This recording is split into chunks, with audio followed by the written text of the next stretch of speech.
Hey guys, I'm Uriza. This story is all about what if Naruto went through puberty again. Our heroes did not come from a future where everything has gone horribly wrong. They did not travel back in time to save the world from a bleak or miserable fate.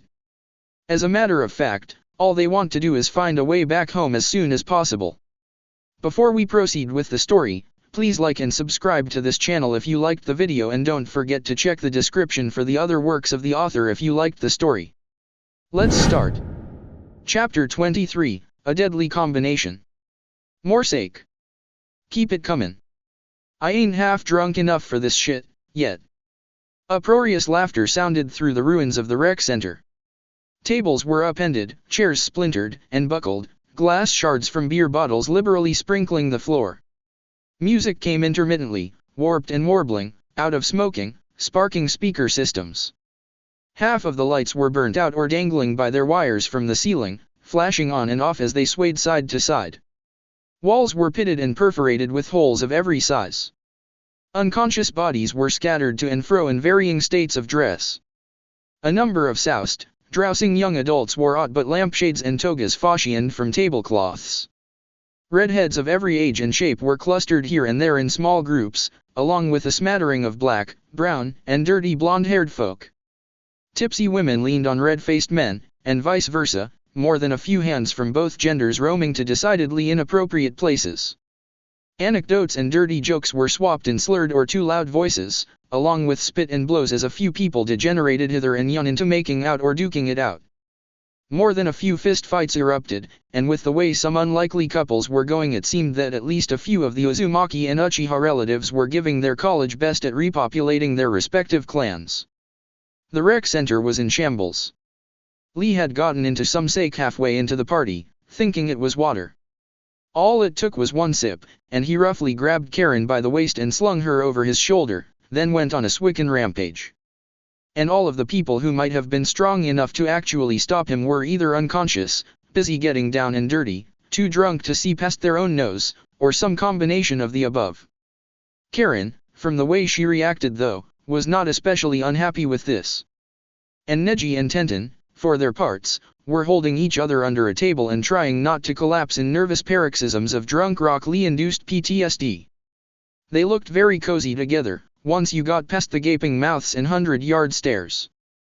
Aba Yamashiro, who had come in a while back on noise complaints only to be dragged into the back by a hungrily grinning Onoka, stumbled through the ruins of the rec center with his clothes in tatters, lipstick smudges all over his neck, and a dopey ear-to-ear grin on his face.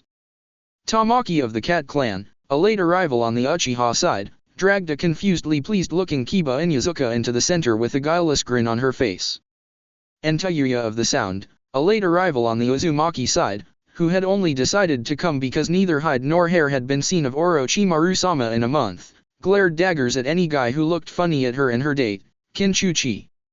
Kakashi and Anko were still buried in a closet somewhere, well on their way to walking crooked for a month. Killer Bee had an arm over a half-melancholy, half-flirtatious, all-drunk Natsuhi. Samui and Amwa, at the same time, were awkwardly trying to neither have a moment nor gag at the sight of Karui and Chuji sharing a small cake. Iruka and Shizune were huddled together in a corner, pointedly ignoring the mayhem which had descended on the reunion as they gave a decent go at eating each other's faces off. A half-empty bottle of champagne sat beside them. Sakura was chatting with Sasuke and a thoughtful Taro Yamada, actually Itachi Uchiha in disguise, gesturing cheerfully to a very official-looking scroll bearing the Hokage's wax seal. Naruto, who had handed Sakura that scroll after popping back in, was now cozying up with Hinata and cheerfully listening to her as she recounted the recent events. Tsunade and Jiraiya, at the heart of the storm that was the Uzumaki and Uchiha family reunion, were drinking like fish atop a hill of wreckage and rubble. The rec center was in shambles all around them. It looked like it had been hit by a hurricane or biju, but the truth was arguably scarier. It was a battlefield, the aftermath of an Uzumaki party. Some families forewent reunions and other gatherings because of blood feuds or grudges between branches. A cousin said something about someone's mother's haircut, or an uncle borrowed someone's best hedge clippers and then lost them, or a dispute between brothers split a clan down its center and entrenched each side in a smoldering hatred for the other that got passed down to their descendants for generations upon generations until no one could remember why the hell they hated each other so much. You know, things like that. When it came to Uzumaki, however, it was mostly just a matter of the property damage, hangovers, and bastards sure to ensue from any gathering of more than 5 of them in one place. Some older Uzumaki joked that this, and not fear of their Fuinjutsu prowess, was the real reason so many nations had joined forces just to try and wipe them out. Sure, they were capable of binding the god of death to a ceremonial mask, and yeah, they had jutsu to rip the souls out of people's bodies and eternally deny them passage into the afterlife, but a pack of boozed-up Uzumaki partying in the streets was more terrifying than any number of tailed beasts. Of course, the distant civilian Uchiha relatives gave their own hand at creating this chaos, too. They might not have inherited the visual prowess, potent chakra, ninjutsu talent, or name of their practically extinct shinobi kin, but they were every bit as passionate and impulsive. Even more so, in a way, as they didn't try to act as stoic and emotionless as possible, unlike many of their late ninja relatives. Uchiha and Senju, it must be said, were like oil and water. They simply did not mix. Uchiha and Uzumaki, on the other hand, were like oil and fire. They mixed all too well. What did you say about my mother? I called her a very classy lady, sir. Pow. She was a whore, you son of a bitch. A pair of bickering men crashed through one of the few intact tables left, sending half-empty glasses flying. One punched the other in the nose, and the other retaliated by kneeing the one in the groin. Equally infuriated, they went for each other's throats. This barely warranted a second glance from the other partygoers. An explosion rocked the building, and a goodly chunk of one of the outer walls was reduced to a fine particulate. Rubble crashed to the floor with a deafening noise, and smoke rushed through the air, all as a trio of giggling redheads scribbled out blasting seals on napkins. No one reacted to this, unless you counted one very tipsy couple tripping over a bit of plaster and proceeding to make out in plain view of the sidewalk outside the new hole in the wall. I wanna rocks. Slurred a particularly drunk old man, elsewhere. Rocks in ma chest. Chorused his even drunker daughter beside him. In fighting as in love. Her husband crooned. Something something, we are. On the YAI. They finished together, before taking a simultaneous draft. At the same time, Rock Lee bobbed and weaved through a crowd of brawling drunks, sending bodies flying this way and that. He was a blur, swirling to and fro with fluid yet erratic movements. Duck, punch, 1-2, kick, faceplant. Hiccup. Roll.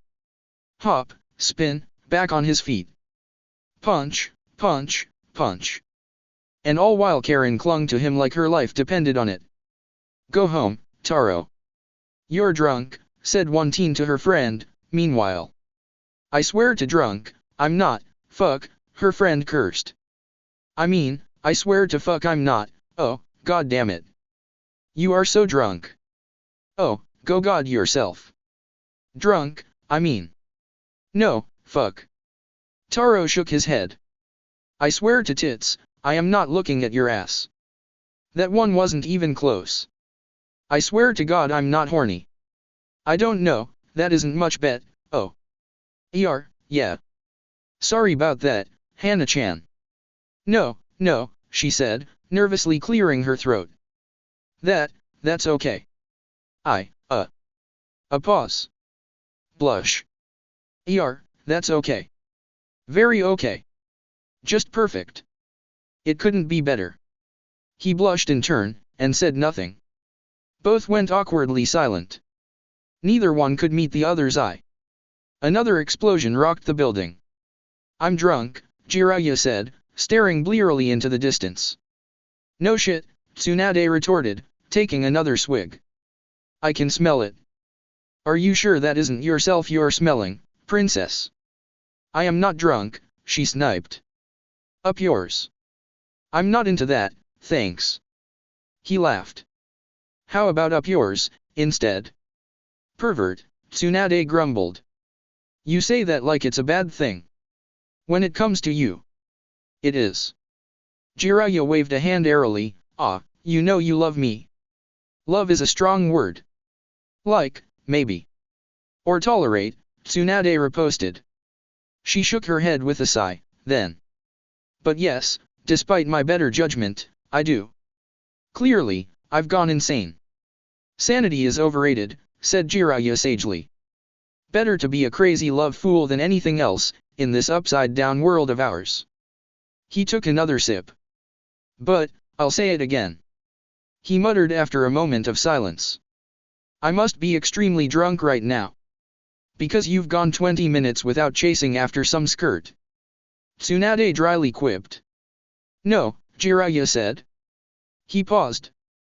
Well, yes. That too. But actually, I was referring to the hallucinations. Tsunade punched him on the shoulder. Just a normal human punch, no chakra-enhanced super strength to be found. If you're hallucinating anything about me, you'd better stop right now, she sniffed. I know how that mind of yours works, and I do not want you thinking about me naked. Then she paused. Wait, maybe I'm drunker than I thought, but I am pretty sure that hallucinations are not a normal effect of alcohol. Have you been putting something else in your drinks? No, Jiraiya said. At least, I don't think so. But I have to be hallucinating. Maybe you really are crazy, Tsunade drawled. Maybe I am. Jiraiya said thoughtfully. He groaned. Damn it, drinking with you always makes me so melancholy. I wouldn't be thinking about this if I was with a nice cute, friendly hostess. Tsunade snorted. You're not exactly the best drinking partner either, she replied. I'm only gloomy because you're here. Jiraiya shook his head distractedly. I don't know, maybe I'm just seeing a fake resemblance. Tell me that girl doesn't look like Konan. He pointed at a woman with blue hair and a fairly skimpy backless top. Who's that? Tsunade said, squinting. An old girlfriend. A beat. Jealous, are we? Jiraiya smirked. Not of her, Tsunade promptly replied. I'd sooner be jealous of you. Jiraiya laughed and waggled his eyebrows. Even better. He crowed. That mental image. Tsunade punched him again on the shoulder. Hard, this time. Don't you start, she said warningly. That's not what I meant, and you know it. Sure it isn't, he said slyly. But seriously, the resemblance really is uncanny. That isn't Konan, right? It can't be. Again, I have no idea who that is, Tsunade said, shaking her head. Jiraiya looked at her thoughtfully. He frowned and scratched his chin. Do you remember those orphans in the Land of Rain? He asked her. The ones I stayed behind to teach. Tsunade furrowed her brow for a minute, before slowly nodding. Yeah, I think so. There were 3 of them, right? Right, Jiraiya said. And one of them was Konan. The girl, the blue-haired one. Do you remember now? Tsunade said. It's a bit fuzzy, but I think I recall the face. She was a very cute little kid. She frowned, then, and gave Jiraiya a sidelong look. You didn't. Absolutely not, Jiraiya said firmly. I'm not such a detestable human being as to go after a child, whatever else you might think of me. Okay, I believe you, Tsunade said placatingly. She looked out into the crowd, peering over the wreckage. But if that woman over there is Konan? Because she is quite striking, I must say. Jiraiya coughed. Well, if she was, then I see no reason why I couldn't now. He mumbled. I mean, she'd be an adult woman by now. Perfectly capable of making her own decisions. Then he shook his head. But that woman can't actually be Konan, he insisted. It's impossible. Why? Tsunade asked. She's dead, Jiraiya said grimly.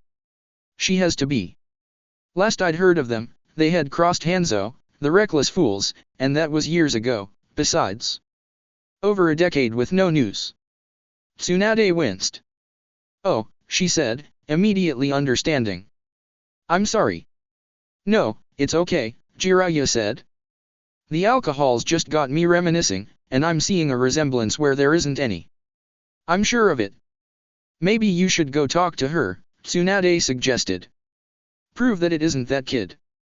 Just so you stop tearing yourself up over the possibility. Yeah, maybe I should. Jiraiya nodded slowly.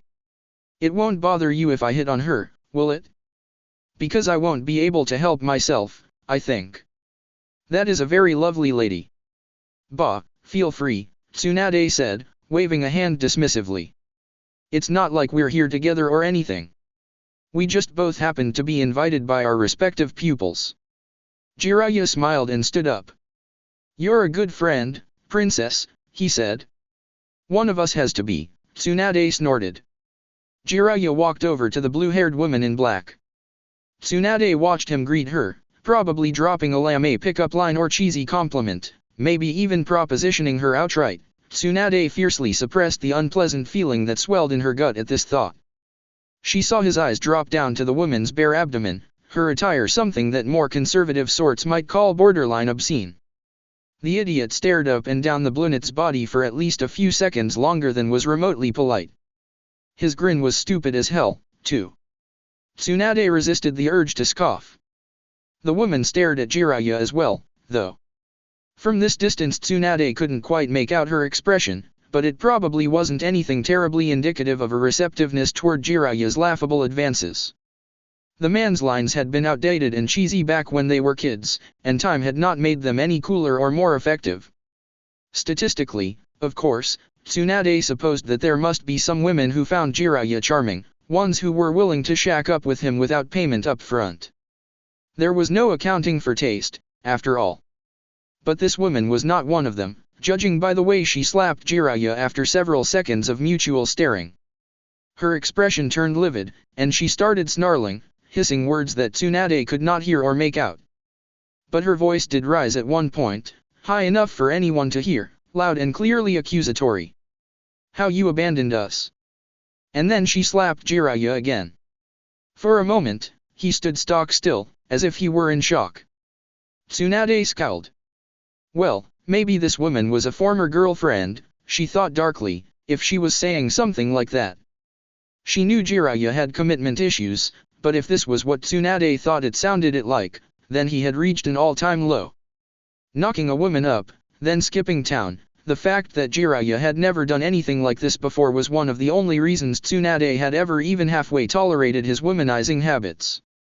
But then Jiraiya did something that shocked Tsunade out of her rueful introspection. Something she absolutely would not have ever expected. He retaliated. Slapped the woman right back. You, damn fool! He shouted, his voice loud and booming, his face livid. Tsunade could hear him loud and clear. She was stunned. So too, it seemed, was the woman. I thought you were all dead. Jiraiya roared, stomping and clenching his fists. No matter how talented you might have been, the last thing I ever heard of you brats was that you'd made enemies of Hanzo. I taught you kids so you could survive, damn it. Not for you to throw your lives away fighting a hopeless battle. And suddenly the whole situation made a lot more sense, and also much less sense. This was Konan, it seemed, and somehow that brat had survived all these years despite crossing Hanzo. No idea how that could have happened. Still, Tsunade thought. At least she wasn't actually Jiraiya's baby mama. That would have been just weird. Hinata perked up, snuggled in next to Naruto as she was. Her yukata was a pale color that complemented her eyes, and emphasized the more classically beautiful aspects of her visage, pale skin, dark hair, all very graceful and aristocratic. It belied nothing of the capable kunoichi underneath. She smiled serenely and squeezed the blonde's hand, getting his attention. Naruto looked up, a vaguely bewildered expression on his face. He had been rather enjoying the warmth and faint flowery fragrance. Nagato-san is here, Hinata murmured. Is he, now? Naruto said. That's a surprise. How'd he get here so quickly, I wonder? Possibly a reverse summoning, maybe, Hinata guessed. But that's not important. We should go greet him. It's only polite. Naruto nodded. Right, we did put him through an awful lot of trouble, didn't we? I suppose I should at least have the decency to go and say hello. Yes, and I'll come with, Hinata said. It will be nice to meet him under happier circumstances.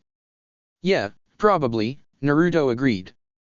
They reached Nagato pretty quickly, with Hinata's Byakugan enabling her to easily chart a short and clear path through the labyrinthine heaps of rubble and broken furniture. It was his Deva path that they found, Yahiko's reanimated corpse used as a morbid sort of puppet and mouthpiece, rather than the man himself, but Naruto figured that Nagato was probably somewhere nearby anyways. The man had to be within a certain range of his 6 paths to control them, if memory served him right. That aside, DP. As Naruto had decided to mentally dub Nagato's Tendo, or Deva path, Pain, was interestingly enough not wearing the usual Akatsuki cloak. His clothes were a conventional if somewhat old-fashioned blend of dark fabric and fishnet trim, nothing worth more than a passing mention, and his eyes were staring across the large, intermittently lit room. Hinata saw a woman who could only be Konan several meters away, in the direction Pain was looking. The brunette looked to be having some manner of row with Jiraiya, her body language betraying an intricate and roiling melange of anger, distress, relief, frustration, bitterness, and sadness. Very complicated emotions, a visible turmoil. Jiraiya was a bit more straightforward, with a shell of stern anger coating a blended, squishy core of elation and regret. At the same time, Pain's expression, while seemingly stolid and immovable, was flickering minutely at the edges, like a thick and pebbled skin peeling back to reveal the soft, bittersweet flesh underneath. Hinata felt her stomach rumble, just a tiny bit. Hey, cuss. Glad to see you could make it after all. Naruto cheerfully greeted Pain. How was the trip over? Nagato's Deva path maintained a neutral expression and perfect composure. He did not jump or give a start. Despite that, however, it was clear from the slightest shift of the light in his Rinnegan that this loud and sudden salutation caught him quite off guard.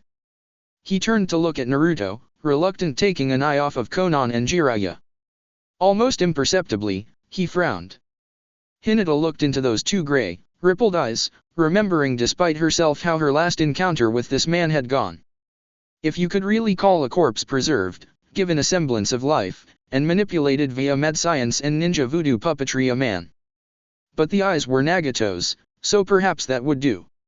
She stared into those Rinnegan and smiled. It did not reach her eyes. It was eventful, Pain said, phrasing the statement carefully. He frowned and looked askance at Hinata. I did not think we would make it in time either, to be honest, but it seems the festivities have only just begun. The building is still standing. The deadpan, perfectly monotone delivery of this line made it unclear whether Nagato meant the statement as a joke or a serious observation, but Naruto laughed all the same. You've been to an Uzumaki fiesta before, then, I take it. He replied, chuckling. Once, that I can remember, Pain said. I think it was my mother's birthday, and a handful of relatives came over. It was quite the experience. I can bet, Naruto said, nodding emphatically. I understand my own mom's sweet 16 was a hell of a thing. She and her friend Mikoto burned down half of the forest of death and sent giant tigers stampeding through the village, or so I've heard, and they nearly leveled a fourth of the Uchiha district with nothing but a few sparklers and firecrackers. Impressive, Pain said, and there was a ring of something genuine under the stoic monotone. How many? He paused, frowning a bit uncomfortably and glancing momentarily at Hinata, before shaking his head. Ah, how many Uzumaki were there at the party? Just her and her mom, as far as I know. Really? That seems a bit extreme, for so few. Mikoto-san was Sasuke's mother, Naruto said, as if this explained everything. Putting those two in a room together was like throwing gasoline-soaked paper bombs on a fire, Pervy Sage tells me. And considering what Sasuke is like when he cuts loose, I can believe it. Heh, you should have seen his bachelor party. Pain quirked an eyebrow. He looked sidelong at Hinata, again, and almost fidgeted for a moment. You attended a bachelor party? He said, clearly skeptical. Naruto shrugged. I'm very mature for my age, he lied. Somewhat. It was a half-lie, really. 3/4 at the most. He could be relatively mature a lot of the time, but for his actual age? Not especially, no. For a man in his mid to late 30s, Naruto could honestly still be quite childish on occasion, especially when irked or excited. And Pain gave the blonde a blank look that seemed to say, "Are you kidding me?" showing that he clearly didn't buy this claim either. Then he twitched, and frowned again. "Might I ask why you are projecting so much killing intent in my direction?" he slowly inquired, turning to face Hinata. "It is distracting." Hinata smiled, and Pain visibly flinched. "My apologies," she said with a sugary sweet insincerity, radiating enough icy malice to freeze over hell. "But the last time I saw someone with your eyes, they were trying to kill my beloved. You understand, I'm sure." "Oh, I see," Pain said, managing to regain his composure even despite Hinata's formidable sake. Then he blinked. "Wait, what?" For the first time, DPS expression broke completely from its stony facade. He showed actual human emotion on his face. An impressive feat, considering that this was basically and technically just a remote-controlled corpse. Elsewhere, Nagato did a spit take. Pain stared olishly at Hinata. "Others with the Rinnegan," he said incredulously. "I find that hard to believe." Hinata's smile became even more perilously saccharine. She laughed demurely. "It's more common than you'd think, Red Heart." In a supply closet that had somehow escaped the general madness and destruction of the reunion thus far, Kakashi sneezed. "Ah, geez. You got it all over my chest," Anko tooted. "Gesundheit." "Sorry," Kakashi sniffed. "I don't usually have that problem." "Sure you don't," Anko said, slyly smirking. "And I bet you don't usually sneeze while doing it, either." Kakashi blushed, but cleared his throat with dignity. "You wound me, Anko." Playfully she quipped, "I try." Lying on a tiled floor in an undefinable space, Obito weakly struggled to stem the gouts of blood. Despite making it into the relative safety of his ocular pocket dimension, and despite the incredible vitality and regenerative abilities granted him by the first Hokage's cells, it seemed he wasn't quite out of the woods yet. Bounce, bounce, bounce. Like a geyser, his exsanguination redoubled to a dangerously absurd level of force. Where was all that blood even coming from? And why the hell was he seeing visions of a naked Anko? Even if the images were just a trick of his eye trying to make sense of the absolute blackness overhead, it was much more vivid than any mere optical illusion, seeming as real as the limitless void within his eye. The subject of the hallucination was also strange, compared to his normal fantasies. Usually it was Rin, or maybe Kushina. Or Konan. Or one of his prettier cousins, on rare occasions. Or Deidara, before he'd learned the Medbomber's real gender. Or even Kakashi, that one time he tried not to think about. But, Anko? No, never. Not even once. So what the hell was all this? Achoo. He abruptly sneezed, spewing a gross mist of spittle, mucus, and blood into the air. Mostly blood, judging by how red it was. Luckily, the nosebleed started to die down about then, and Obito felt grateful through the light-headed wooziness.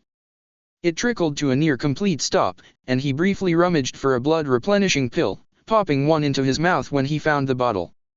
He let out a sigh of relief, and started to turn his attention to crafting himself a couple replacement limbs.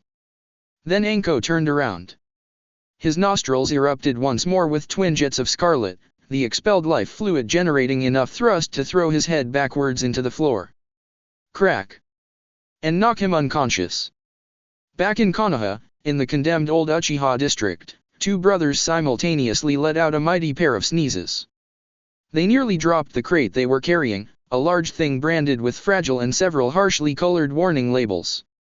Behind them, a number of distant relatives ran riot through the district, uncaring of the massacre that had taken place there several years prior. A few Uzumaki were present as well, and, what was Lee doing all the way out here? Aside from leveling any standing structure that happened to get in his way, that is. Well, whatever the case, Sasuke and Itachi Uchiha shrugged and shifted the massive crate they were carrying.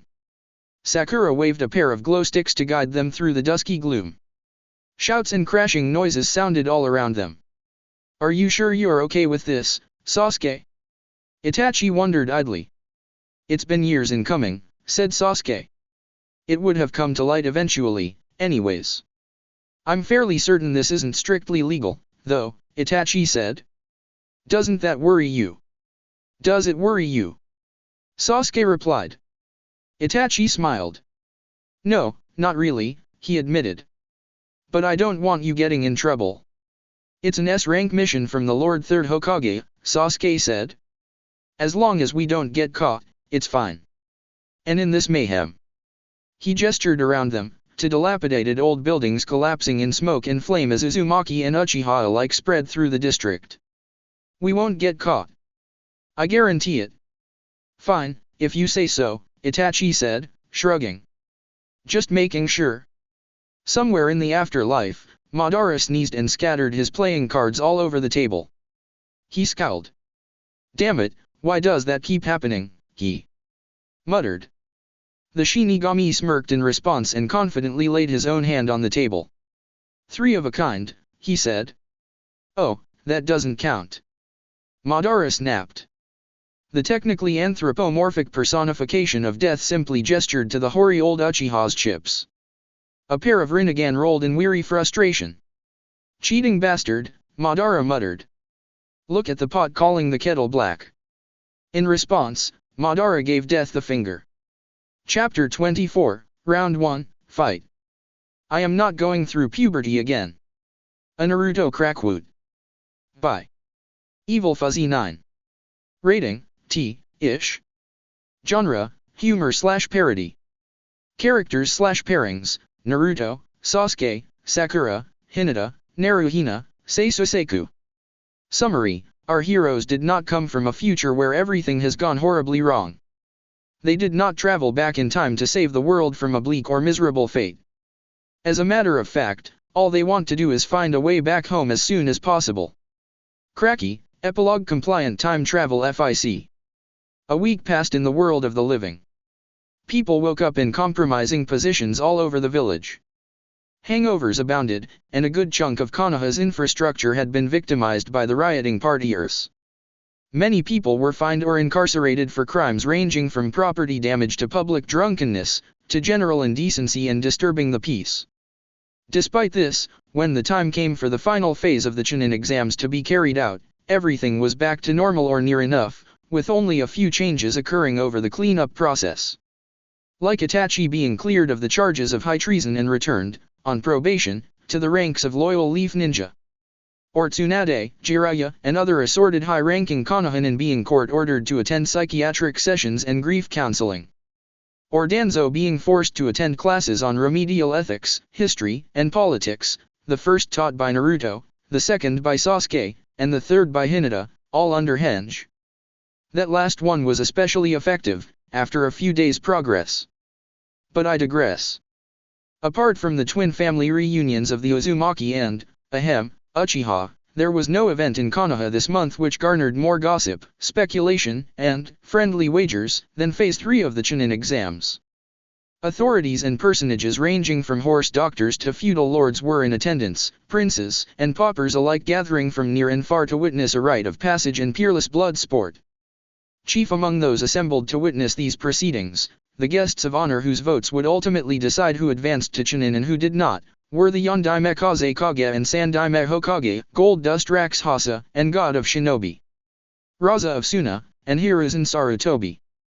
Also in attendance was a representative of Kyuzagakure's Jonin Council, but she was every bit as forgettably generic as Karen's teammates, except for a reasonably generous pair of eyes.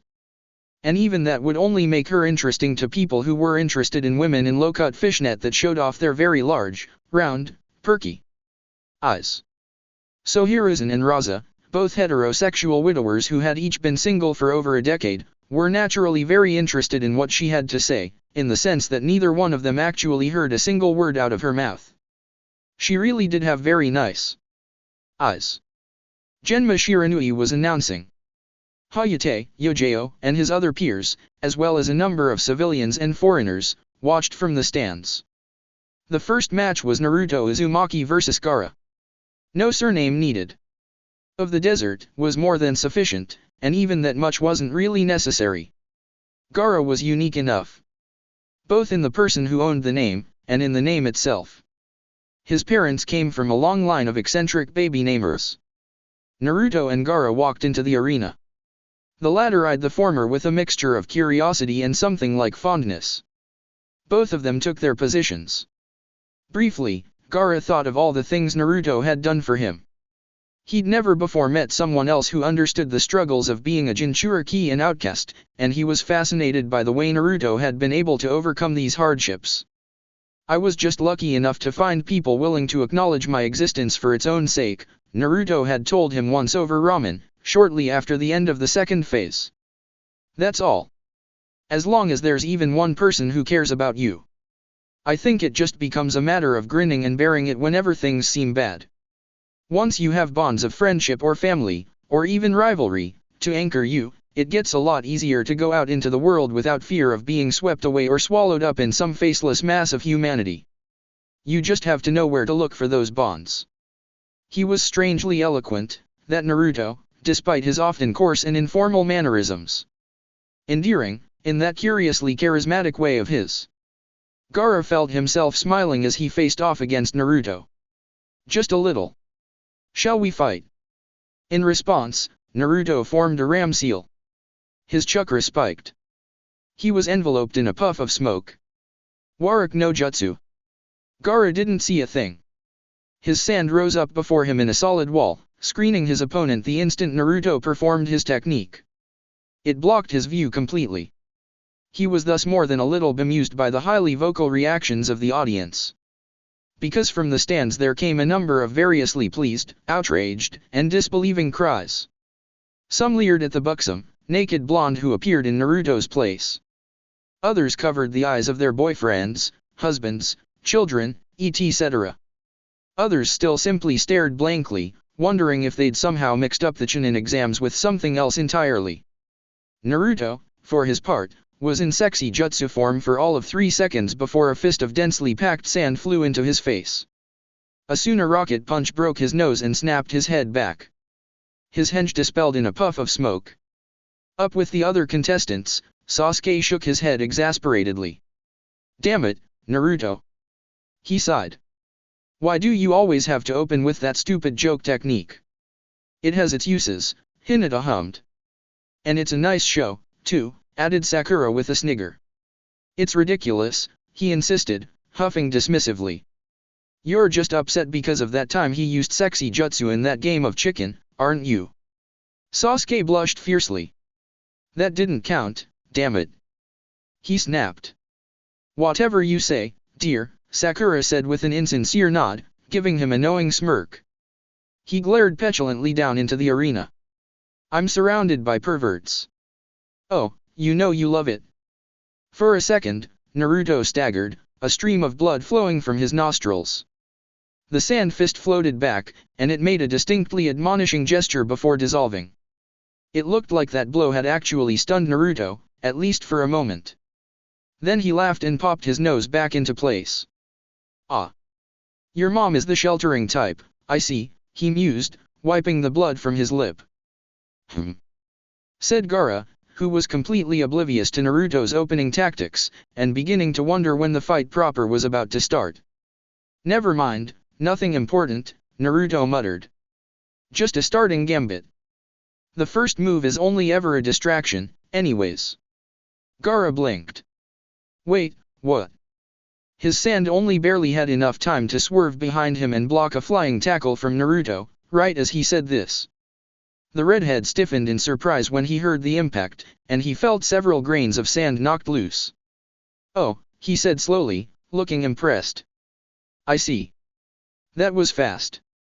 I didn't even hear you move. That's because I didn't, came Naruto's voice from in front of Gaara.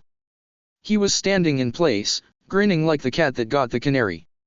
He hadn't moved an inch. The weight on Gaara's sand shifted, then, and Naruto's shadow clone spoke its piece. Bunshin Tatori.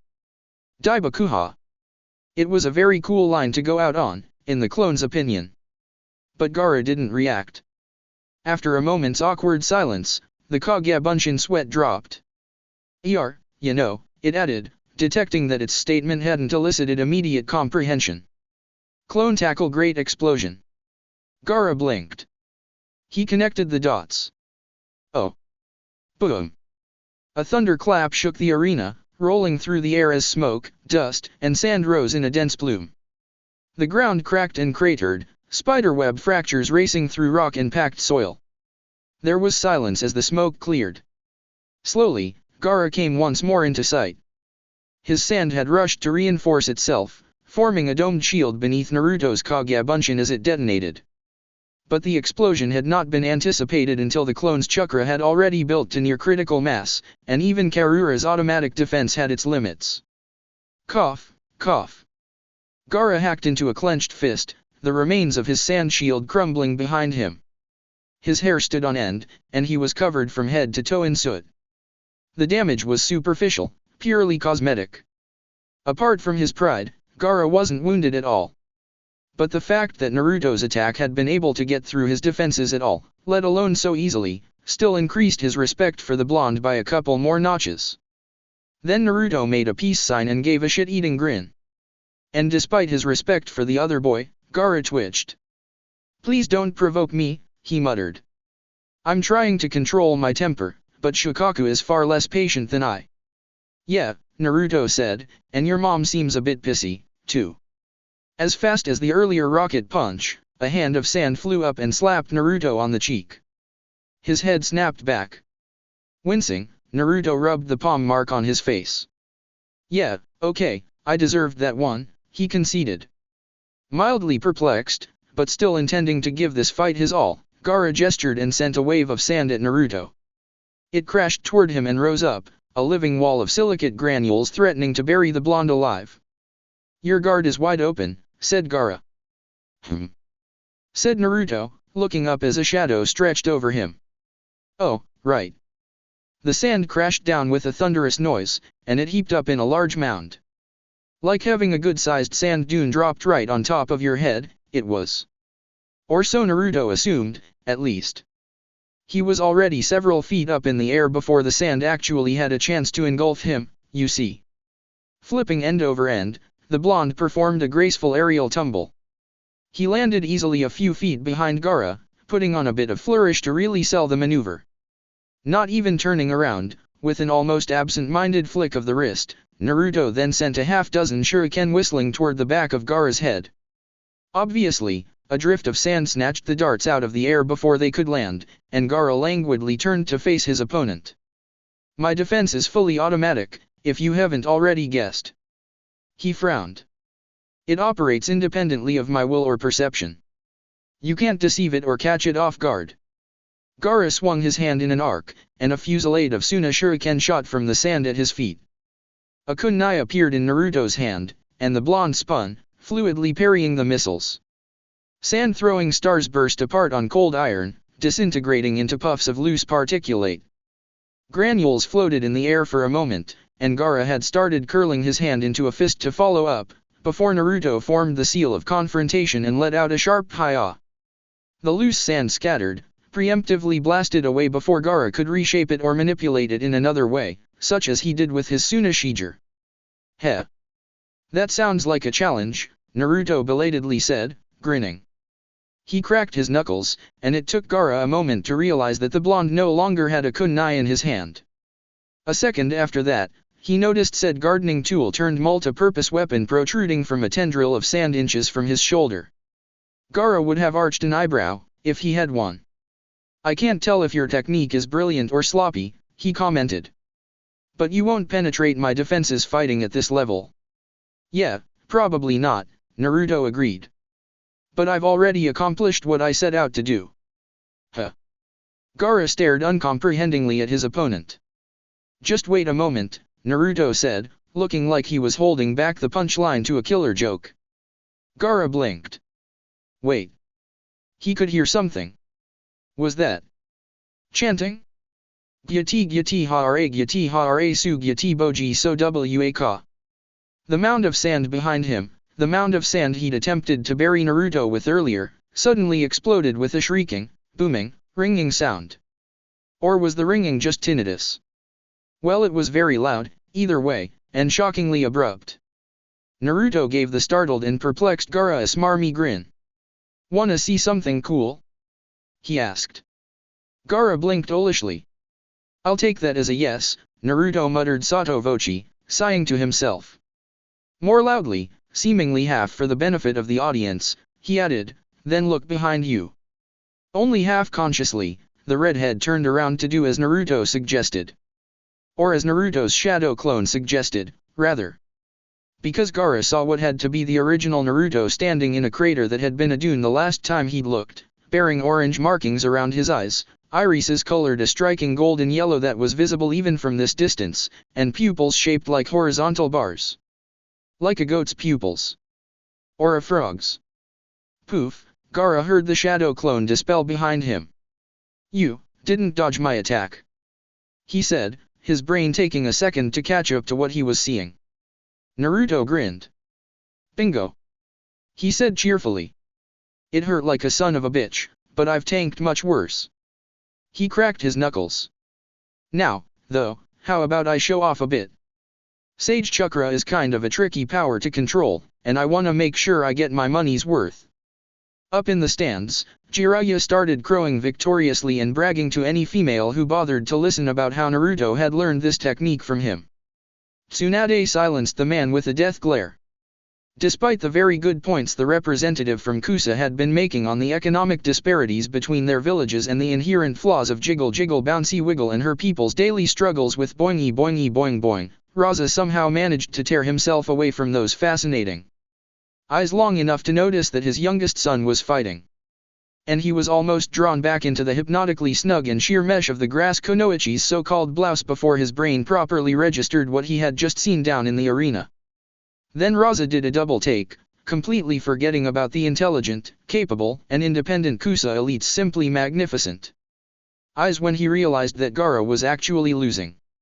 Wah, what in the deepest rings of hell is this? He gaped. Hiruzen absently followed Raza's line of sight.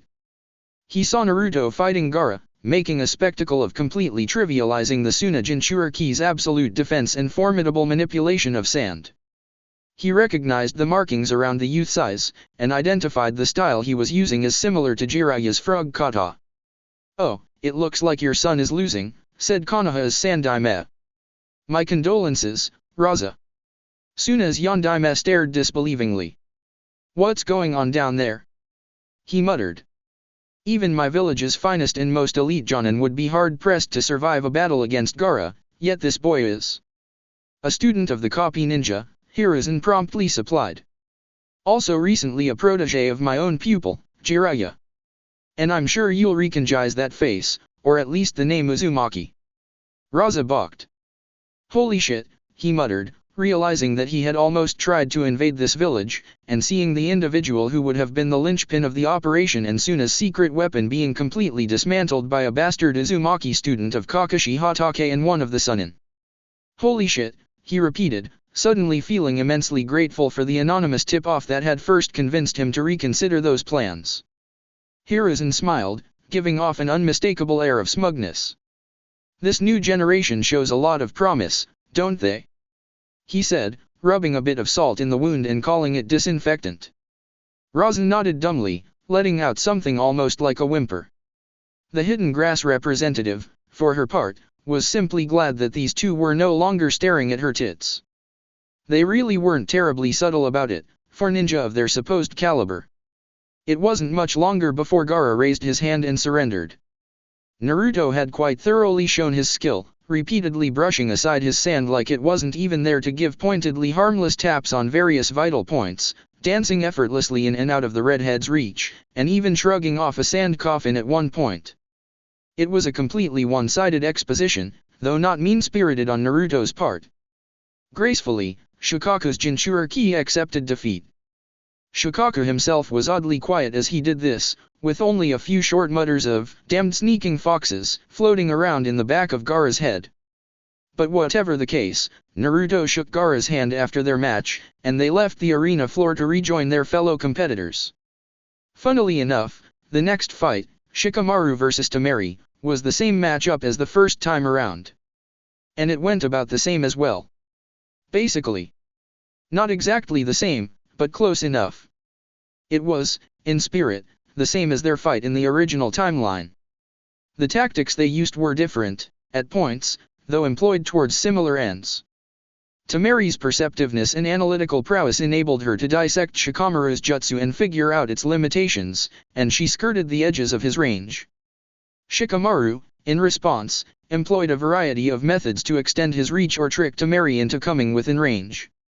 It was a lengthy and deeply involved battle of wits, ultimately concluded via patience and sheer attrition. Like last time, Shikamaru eventually managed to catch Tamari with his shadow, albeit through a different method, only to surrender at the last minute because his chakra was at its limit and he didn't have any way left to finish the fight in his favor. Naturally, this incensed Tamari, frustrated Ino, and impressed the ones actually responsible for deciding who got to be promoted. And the last one would be much to Shikamaru's dismay, when they eventually handed him a flak vest and congratulated him on making the cut. "How have things been going with your family, Hinata?" Sakura spoke up as the fight between Tamari and Shikamaru began. She guessed it would take a while for the match to wrap up, and figured that now would be as good a time as ever for conversation. "I've been meaning to ask." "Oh, they're improving," Hinata said. She gestured vaguely. "Father and Neji-san are still apprehensive around me, but they no longer jump or try to hide when they notice my presence. The others are much more at ease. Hanabi has been a darling, in particular." "Really?" Sakura said. "I'd have thought that hooking up with Tenten would have helped take Neji's mind off of you, even if it still seems weird to think of those two as a couple. But Lee and Karen are practically a surefire thing by now, so I guess there's nothing for it." "Oh, I don't know if I would call them a couple." Hinata giggled. "I think you may be overestimating Neji-san's confidence in such matters. He's actually quite shy about romance and related subjects. Even before, I faintly remember he was like that." She shrugged. Sakura hummed thoughtfully, looking sidelong at Naruto and Sasuke. The former was chatting animatedly with Lee and Karen, who had gravitated together, while the latter lazily fended off Ino's flirtatious advances. "Poor girl thinks she still has a chance with him," Sakura mused ruefully, feeling sorry for her friend. "I'll have to introduce her to Sai at some point once this is over, after I've made sure he's at a minimal level of social competence, at least."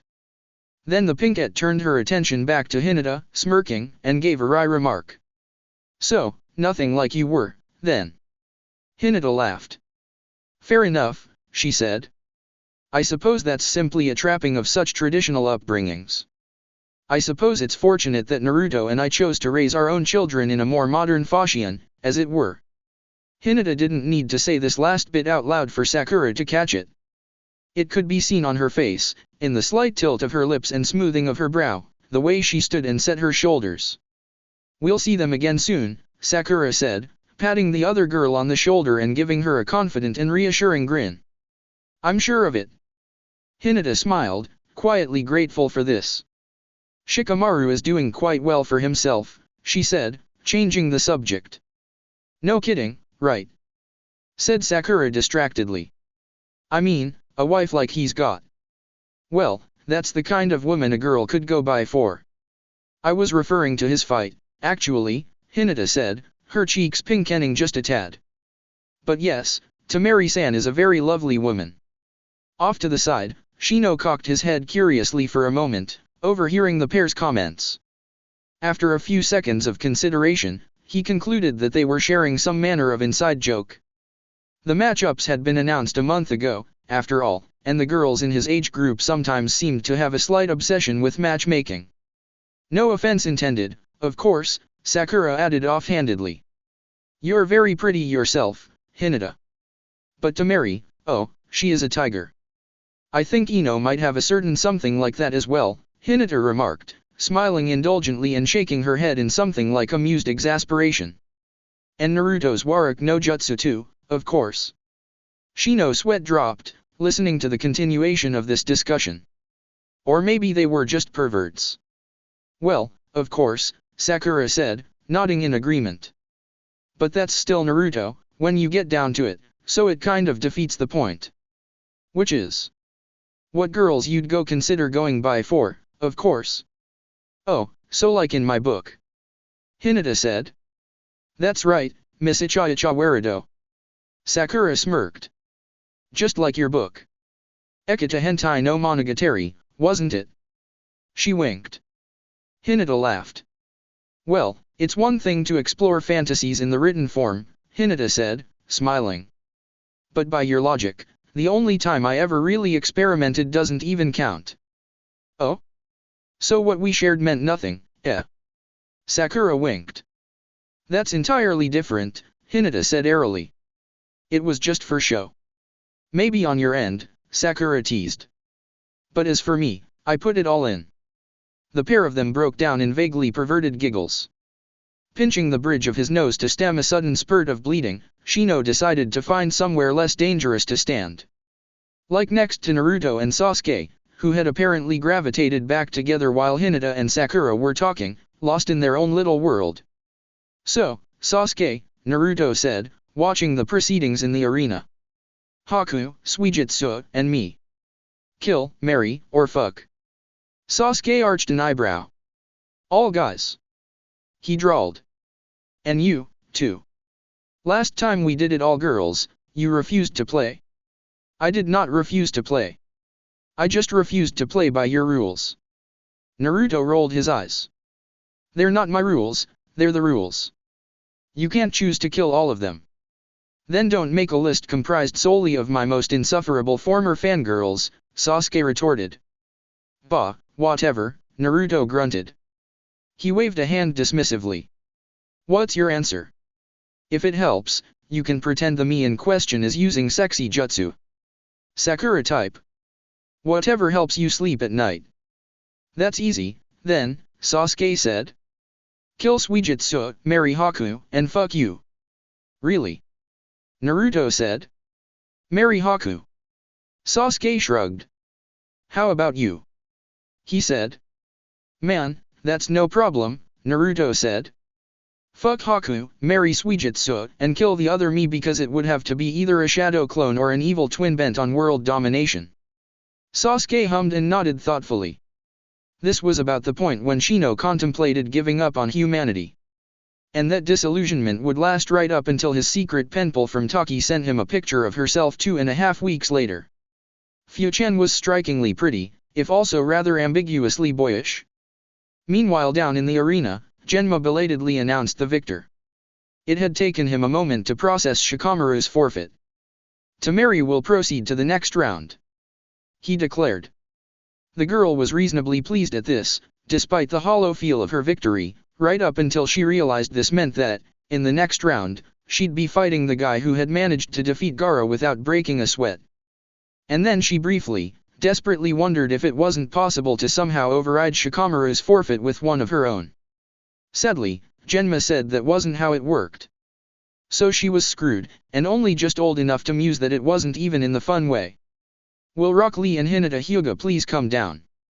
Itachi, seated awkwardly close to Hayashi and his family, watched the Hyuga clan's heiress and Might Guy's disciple stroll down into the arena. The raven-haired Uchiha fidgeted, feeling uncomfortable in his new flak vest. It seemed unutterably bizarre to think that he was once more properly a shinobi of Konoha, if technically on a probationary basis. Sandai Mesama, it turned out, knew about the time travelers, and had heard the story straight from the horse's mouth. None other than Naruto Uzumaki had filled the Lord Hokage in.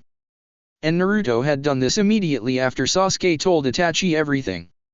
He had apparently only forestalled telling the Hokage for that long solely so that he, Itachi Uchiha, could be the first one to learn the truth. That was awfully humbling, in a way Itachi could not quite explain. But it seemed that, because of Naruto's words and actions, Lord Sarutobi had decided that Itachi would be more useful in the village. And the aftermath of the reunion, which became something like a riot in a Raven 1, spilling out into the streets and causing more havoc and mayhem than an Abu Rameshef during a health inspection, had provided the perfect excuse for the third Hokage to claim that new evidence regarding the Uchiha massacre had been uncovered, documents found in a theretofore unknown meeting place under a certain shrine in the old clan district, documents which detailed the Uchiha clan's plans to carry out a coup. These documents had actually been stored in an undisclosed location known only to the Hokage and his advisors, having been covertly removed from the Naka shrine by Itachi himself immediately following the massacre. then redistributed into the ruins of the Uchiha district by the same and his brother during the chaos of the reunion. But the public didn't need to know that. All they had to know was that these documents gave the Hokage reason to believe that Itachi Uchiha may have been acting on what he perceived as his duty as an Umbu captain, as the official declaration had gone, and that Hiruzen subsequently had Itachi apprehended by Hunternin, picked up by his not-so-baby brother, and brought before the Hokage and a jury of his peers to answer for his actions. In actuality, it was a reverse kangaroo court hand-picked by the Sandaime to absolve Itachi of any extraordinary legal blame for the massacre beyond circumventing the chain of command and acting outside his authority in dealing with a potential threat, for which he was stripped of his Umbu rank and demoted back to Chunin. A slap on the wrist so blatant that anyone with a hint of savvy would be able to guess at what it meant. But that was fine, so long as it didn't have to be outright confirmed that the village leadership had secretly ordered a 13-year-old boy to kill his own family. Some things were just better left unsaid. Hinata greeted Lee with a nod and a smile. He gave a terse if earnest half-bow in response, bending at the waist before snapping right back up and assuming a fighter's stance. "Today is a good day to do battle," Lee said, smiling. "The sky is clear and boundless, as vibrantly blue as the spirit of Konoha's green beast." A statement which really did not translate all that well into English. His basic meaning got across just fine, though. "It's a lovely day, indeed," Hinata agreed. "The sun shines down on all creation." Fluidly, easily, she slipped into a Gyuken stance. Her palms were open, and veins swelled visibly outward from pale, pearl-scent eyes. Even the eyes themselves bulged, in places, with a drastically increased flow of blood and chakra. A civilian viewing an active Byakugan up close would likely feel at least a hint of nausea at the subtly gruesome view. It looked unhealthy, even painful, like the eye was seconds away from messily exploding out of its owner's sockets. Lee's only response to the sight was to smile a little wider. "I am excited to trade blows with you, Hinata-san, I must admit," he confessed, still in the starting position. A master of the gentle fist, a prodigy of whom even Neji is fearful and overawed, in a clan of elites and geniuses, you might just be the most outstanding of all. He gave a thumbs up and smiled. "I was able to best Neji in the second stage. Now, we shall see how I stack up against you." "You flatter me, Lee-kun," Hinata said, softly shaking her head. "I am no genius. I have simply pushed myself to improve every day, little by little, until I could stand at the side of the one I admire. You, as well. I respect your determination, and your talent." She lowered her stance, narrowing her eyes almost imperceptibly. "But I will not lose here." And this statement opened the floodgates. Both competitors erupted into movement, blurring nearly out of sight from the perspective of the various untrained civilians and nobility, though most ninja were worth their salt could still follow them. It was barely half the speed Lee had demonstrated against Neji in the second phase, although the more perceptive observers among those who had witnessed that fight would be quick to notice that Lee was still wearing his weights. Either way, it was an impressive showing for competitors so young. Lee and Hinata exchanged deflected blows, dodging or blocking every maneuver their opponent pulled out, so far. Punch, parry, kick, duck. Roll and pounce, zig and zag. After 20 seconds or so of this relentless taijutsu, both parties broke off and put on some distance. "I notice you have only used the most basic forms so far, Hinata-san," Lee observed, still smiling. He breathed with marginally more effort than he had before the fight started, although he wasn't showing any signs of a sweat breaking out just yet. "So have you," Hinata replied. "And you are holding back in other ways, as well. If you consider me stronger than Neji-san, then you should come at me with more speed and power than you used against him." "I do not wish to end this fight so quickly," Lee said. Hinata smiled. "My, you're very confident, Lee-kun, despite knowing that I'm also holding back. So it comes down to a matter of who is holding back more, does it not?" Lee said. "Strategy is all well and good, but without the skill and power to back a plan up, it will amount to nothing. Shikamaru-kun's match showed as much." "Did it, now?" said Hinata. "I wonder about that." Lee clenched a fist, grinning from ear to ear. "Whatever the case," he said, "this fight will come down a clash of fists, and a youthful contest of strength. My blood boils in excitement. Then Lee stepped out of his weights. That was the only practical, wieldy way to describe the fancy bit of footwork he used to get the things off his legs without bending over to manually undo them. Presumably, this was a trick Guy had taught him during the month of training. And he wasn't finished yet, either. Show me the full limits of your strength, Hinata-san. Lee shouted. Hold nothing back, as I shall not hold back either. His chakra flared, the ground cracked. Veins bulged, and his skin turned a vivid red. HRNGH. Fifth gate. Gate of closing, open. An explosion of power emanated from his position. Instantly, Rock Lee vanished, a considerable crater blown out from where he had just been standing. Without missing a beat, Hinata turned and raised her hands. Almost unceremoniously, outstretched fingers jabbed into Lee's body. He ran straight into her counter-attack, and Hinata followed up with a quick and ruthlessly efficient combo of gentle fist strikes, halting the youth in place. Zesu, Hachiman Hojki, she said. It was a technique Neji had developed to counter Lee's Hachiman Tonkao in another time. The inner gates closed. Lee's skin paled, returning to its normal shade. He collapsed bonelessly into the dirt, stunned and disabled. Whwa. Lee stammered, struggling to process the sheer abruptness of this turnaround. My apologies, Lee-kun, Hinata said, respectfully bowing to her defeated opponent. You asked me to fight you seriously, but this was the most I could do without risking serious injury to your person. I'm sorry. Lee stared at Hinata for a long moment. Then he laughed. Ah, I cannot begrudge defeat at the hands of such an honest foe. He remarked. Very well. I accept this loss. Hinata smiled, even as a gobsmacked Genma stopped gaping long enough to shake his head and announce the fight's outcome. Would you like any help leaving the arena? She inquired. Lee smiled, lying motionless on the ground, unable to so much as lift a finger. That would be much appreciated, yes. Kya. Hinata Onisama. Squealed Hanabi, unable to help but jump and cheer for joy over her sister's resounding victory. So cool. Normally, Hayashi would have gently but firmly reprimanded his daughter for behaving in such an unseemly manner, but he was presently too busy trying to decide whether he felt more proud or terrified of Hinata. On one hand, the girl had been a perfect angel for nearly half a year. She had given no further signs of instability or resentment. If anything, she seemed more well-adjusted now than ever. But on the other hand, he could still remember the aftermath of the massacre, and seeing firsthand how easily his daughter took down an opponent who was supposedly capable of utterly crushing Neji. Well, naturally he felt a bit of apprehension. And Neji, sitting next to his teammate Tenten, sighed wearily. Wow, said Tenten, giving a low whistle. Hinata is something else, isn't she? No wonder I couldn't beat her. She is terrifying, Neji murmured with complete sincerity. Oh, sure, Hinata had been perfectly nice and sweet and never raised her voice or made any move to strike him, but Neji had spent the last decade living in paranoid fear and resentment of the main house. He was sure that the instant he lowered his guard, she'd snap and murder him for looking at her funny. And that would be the end of it. But then Tenten giggled, interrupting Neji's rumination. Seriously? She said, looking at her teammate amusedly. I know she's strong, but terrifying?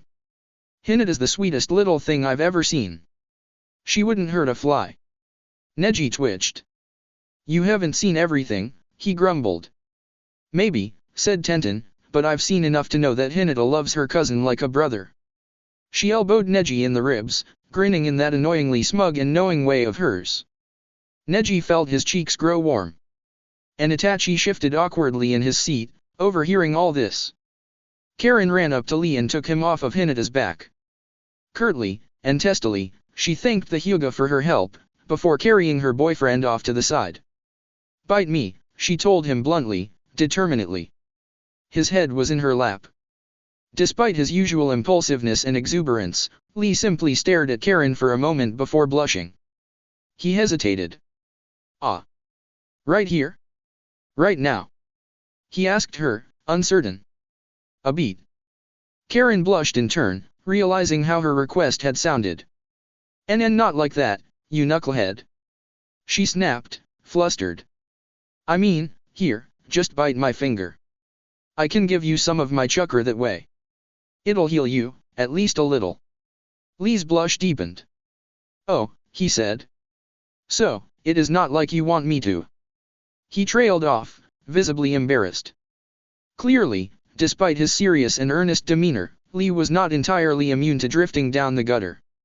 It was not a sign of perversion, perhaps, so much as simply an indicator of healthy hormone levels for a youth his age. He was 14 going on 15, after all. Karen herself was 13 going on 14. Girls reached physical maturity a bit sooner than boys, so she and Lee were at very roughly comparable stages of development. Aside from that, she was also a bit of a good old-fashioned pervert, if still a little more innocent than not. So she blushed as well, at the implications of Lee's mistaken inference, and nervously coughed into her fist. "You're right," she said. "I just want to heal you. No perverted ulterior motives here." Weakly, Lee nodded. He afforded his unlikely girlfriend an apologetic smile, and opened his mouth. Karen gulped and offered him her finger. Gingerly, he bit it. Red-heart Karen moaned, sounding terribly indecent. Lee started audibly sucking her digit. In response, Karen arched her back, blushing, eyes squeezing shut, her slender frame was racked with shudders. "Oh, Lee, Red-heart." Most of the other competitors were conspicuously trying not to stare. Cough, cough. Very awkward. "You look good, Ino." Those words came from Sakura, the blonde's opponent, as they headed down into the arena. Miss Yamanaka tried to take this compliment at face value, in as platonic and inoffensive a sense as she could imagine. Her mind threatened to run away from her, though, particularly as memories from the first stage of the exams resurfaced. Sakura was a surprisingly good artist. If she focused on that aspect, Ino reasoned, thinking purely of the composition and quality of the sketch, then maybe she could trick herself into forgetting the subject matter. Hell, even as long as she focused more on the remembered depiction of what could only be an adult Sasuke behind that similarly adult Sakura, it would probably be okay. Just so long as she willfully ignored the fact that the sketched Sakura had also been doing some very NC-17 things to a similarly drawn adult Ino. And just so long as she ignored the twinkle in her longtime rival's eye. "So do you, Sakura," Ino said in a tensely diplomatic sort of way. She saw the light of the arena entrance growing larger as they approached. It was not much longer now before they were out in the open. Before it was time to fight. Sakura smiled. Her lips didn't actually part, but still the grin felt unnervingly like it was all teeth. Uncomfortably predatory. "She's just trying to psyche me out," Ino told herself, suppressing a shudder. "Calm down, girl. It's not like she's actually." "I like that skirt on you," Sakura continued. "It's nice. Very short." She looked downward in a manner that left Ino feeling dirty, and not at all confusedly giddy. "No, not one bit," she would assure you. Ino gulped as they stepped out into the arena. "Well," the blonde said. "That's, nice." "Very nice," Sakura purred. Emerald eyes gleamed in a way that screamed danger. Danger! In the back of Ino's mind. Anxiously, the Yamanaka heiress hurried to the starting position. Can I have some fries with that shake?" Ino whimpered and spun around. Sasuke sighed, watching his wife/girlfriend/teammate tease her opponent down in the arena. His Sharingan was active, and he could read her lips perfectly well. "That woman." He sighed. "Damn you and those Icha-Icha novels for corrupting her," he muttered, glaring askance at Naruto and Hinata. "She was corrupt from day one," Naruto replied. "We just weren't savvy enough to see it back then. I'm sure our writing didn't awaken anything that hadn't already been present in her subconscious," Hinata added. It was generally accepted, within certain literary fan circles, that Chikyu was the seventh Hokage's nom de plume, used when he wrote for the Icha-Icha series. Much less known was the fact that this pen name was actually an umbrella pseudonym for both Naruto and his wife. Pretty much only their closest acquaintances knew this much. Sasuke scowled, huffing irritably. He really was surrounded by perverts. Magan, Sayuri Ryuran no Jutsu, Sakura intoned, weaving her hands together the instant Genma told them to start. Sakura. To Akizakura no Mai. Before she could even react, Ino found herself enveloped in a swirl of illusory cosmos and cherry blossom petals. A soothing fragrance filled her nostrils, a sweet floral perfume that caused the tension to melt from her frame like butter on toast. On an intellectual level, Ino realized this was a genjutsu. She could have told as much just from hearing the name of the technique. Demonic illusion, art of profusely blooming lilies, dance of the cherry and cosmos. It was a real mouthful of a name, and honestly a bit pretentious sounding. But genjutsu was genjutsu, and she should probably break out of it before anything too weird could happen. Try not to think about the implications of that name, she told herself. She wove her hands together in a basic seal. Release. Ino shouted, fluctuating her chakra even as the scenery around her became more idyllic, a flowering meadow on a sunny day, tall grass, and colorful blossoms amidst which frolicked and cavorted many laughing. Naked. Oh, dear. Ino felt like her face didn't know whether it wanted to pale or redden. After a few seconds, it settled for going a color that matched her outfit a little too well. Weakly, she again tried to scramble her chakra and dispel the illusion. It didn't cause more than a slight hiccup in her surroundings. Like a reel of film skipping a frame or two. She swallowed, staring at a meadow filled with lookalikes of herself and Sakura ranging in apparent age from her present 13 to full-grown adults. All very attractive, very naked, and very much enjoying themselves. Whimpering, Ino tried again to dispel the illusion. Release. She grunted, gritting her teeth. One of the Sakura lookalikes, one that was her age, smiled at Ino and started to walk closer. She walked far too confidently for someone that scrawny, and yet Ino found herself staring and blushing undeniably in spite of herself. The genjutsu Sakura winked at her. Blew a kiss. A shiver raced up Ino's spine, and she decided for the sake of her own sanity to interpret it as disgust rather than anything else. Release. She squeaked. Dispel. Kai. Sakura was inches away. Fingers brushed the back of Ino's hand. Yeek. She squealed. Let me out of here. Sakura smiled at Ino. Her face came closer. Chew. And suddenly Ino didn't care anymore. Back in real time, Sakura watched her frozen opponent standing motionless under the spell of her genjutsu. Ino's cheeks was growing increasingly red. Almost crimson. Sakura smiled at Ino, counting down on her fingers. 3, 2, 1. Blood erupted from Ino's nostrils, and the blonde collapsed on her back. There was a dreamy expression on her face. She was out like a light. Genma-san. Sakura prompted, turning to the referee. The man blinked, realizing that the fight was over. Well, that was quick. Genjutsu battles were some of the most gripping and surreal kinds of shinobi combat out there, a thrilling struggle of wills and cunning where the world was warped and bent and reimagined in strange and horrifying ways, for the participants. But from an onlooker's perspective they tended to be dreadfully boring, with combatants standing stock still for minutes at a time and not seeming to do anything. Oh, right, Genma said. Ino is unable to fight, so, the winner is Sakura. There was only a light smattering of polite applause from the shinobi in the audience. No civilians joined in. Sakura grinned smugly, regardless, and took a bow. I wonder what kind of genjutsu that was, Kurenai hummed to herself.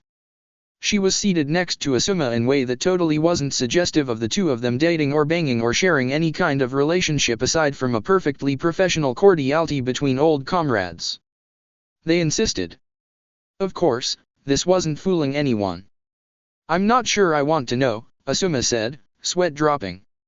Considering what I know of Ino, and how she reacted to it, well, I'm really sure I don't want to know. Oh, they're only kids, Kurenai chuckled. How perverted could it possibly be? Do you remember what we were like at that age? Asuma deadpanned. Kurenai thought for a moment. I know you and the boys were all horny little perverts, she said with a facetious seriousness. But me and my fellow girls were perfectly pure and chaste angels. This elicited a snort from Asuma. He laughed. Ha. That's a good one. My wife is a goddamn pervert, Sasuke miserably sighed, his fist pressed against Naruto's. You say that like it's a bad thing. Naruto laughed, clapping him on the shoulder. What, you never enjoyed a little something something in the bedroom? I know Sarada sure as hell didn't pop out of thin air. Sasuke shot Naruto a withering glare. The blonde twitched. Well, she didn't. Right. I refuse to comment.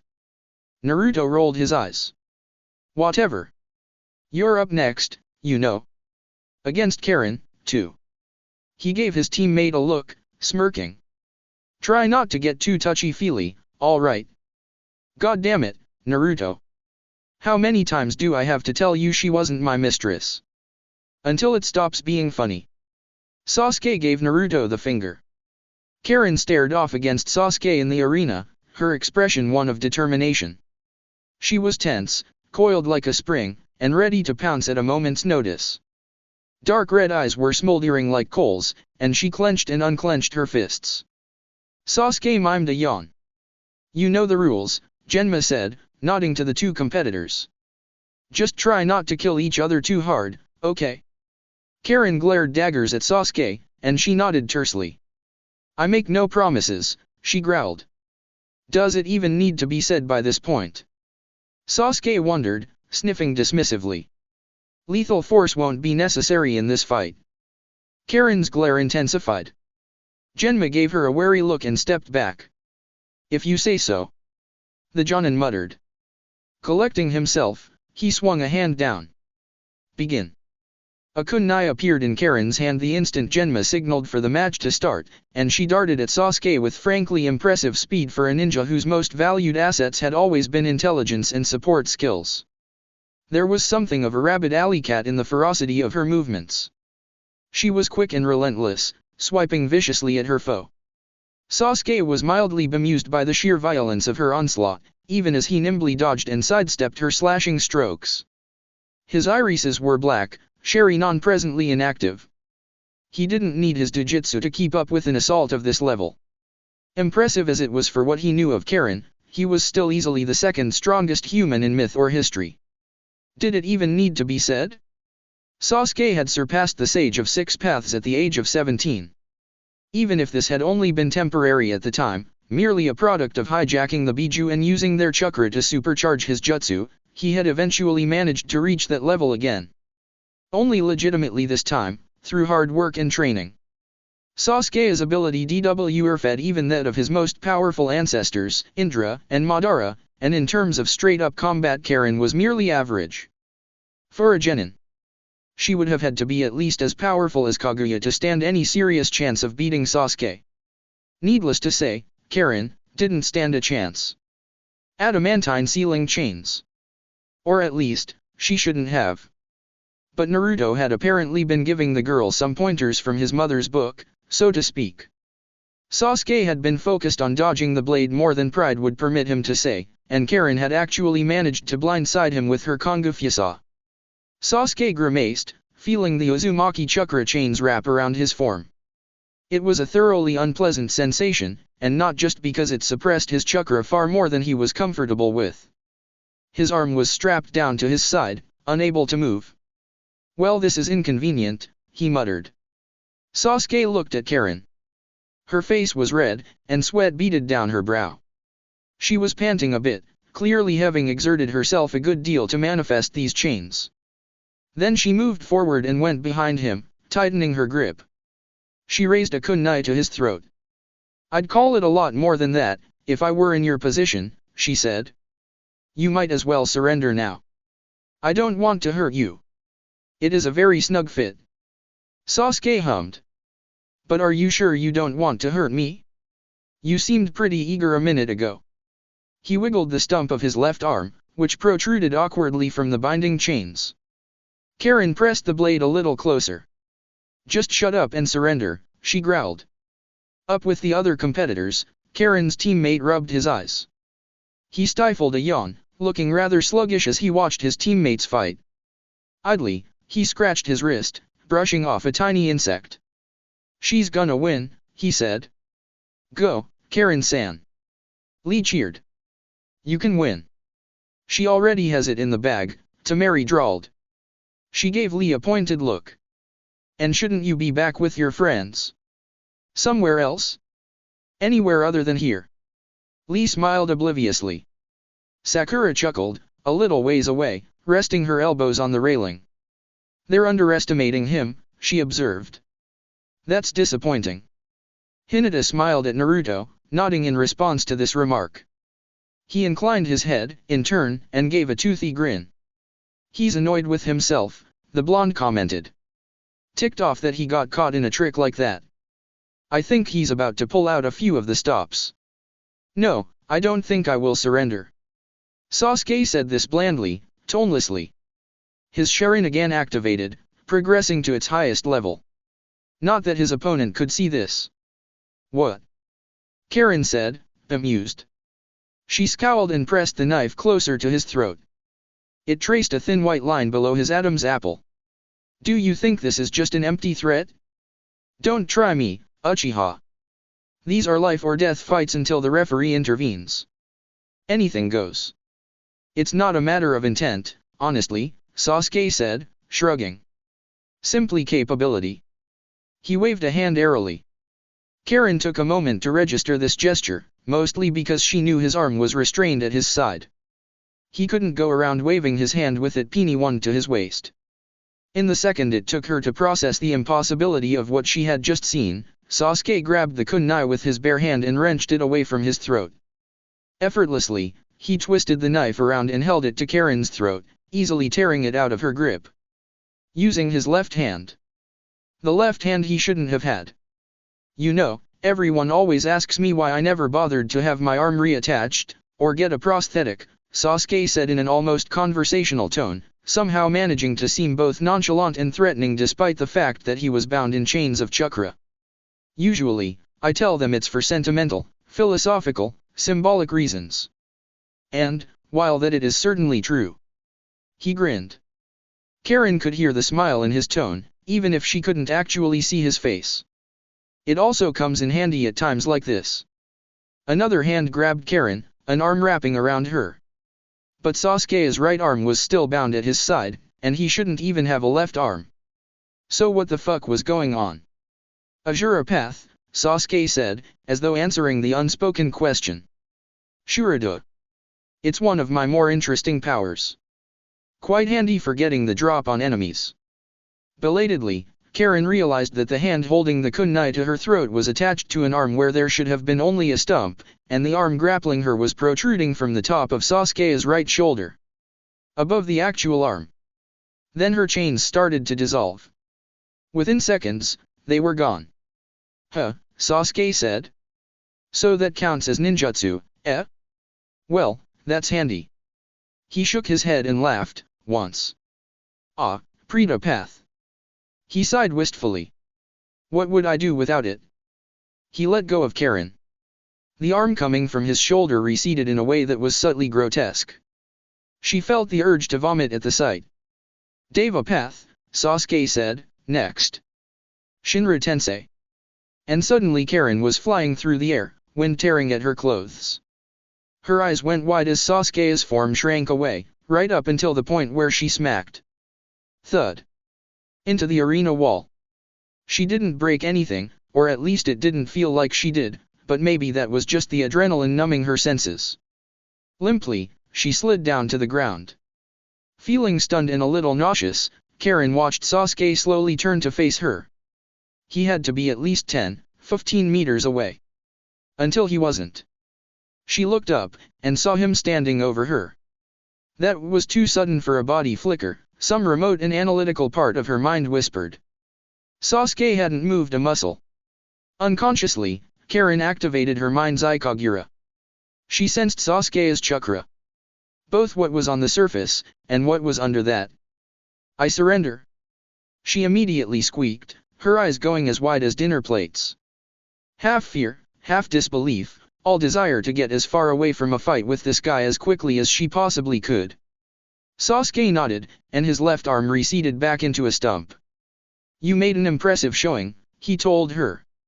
Very few people could have put me in a tight spot like that. Despite her brief panic attack, Karen assumed that he meant very few people their age. Sasuke, of course, meant very few people period. But she didn't need to know that.